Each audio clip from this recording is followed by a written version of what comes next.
Ohio Governor Mike DeWine has taken a significant step by signing Senate Bill 104 into law, also known as the Protect All Students Act. This legislation mandates that students in Ohio's K-12 schools and higher education institutions must use bathrooms, locker rooms, and other private spaces that correspond to their biological sex. On December 4, 2024, the bill was signed into law following substantial support from Ohio's legislative bodies. It passed the Ohio House with a 60-31 vote and cleared the Senate with a 24-7 vote, highlighting strong Republican endorsement. So, what does this law entail? Essentially, it enforces strict gender-based segregation in restrooms, locker rooms, and overnight accommodations across schools. Facilities must be designated exclusively for male or female biological sexes, explicitly barring transgender students from using spaces aligning with their gender identity. While the law promises enforcement actions for violations, the specifics on penalties remain a bit murky.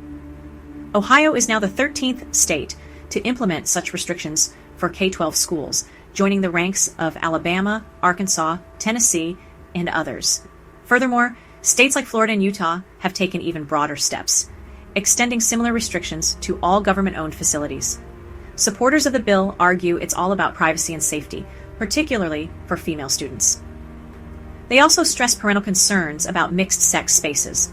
On the flip side, critics claim this law discriminates against transgender youth, exacerbating their mental health challenges and infringing on their rights.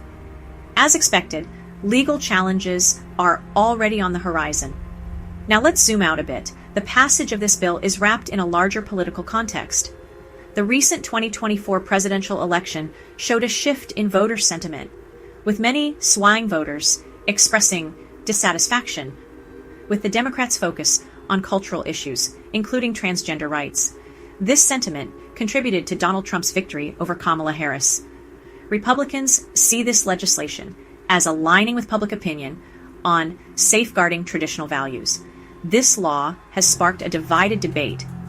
Supporters hail it as a victory for privacy and parental rights, while detractors view it as a setback for transgender rights and mental health. For more Christian news, subscribe to our newsletter,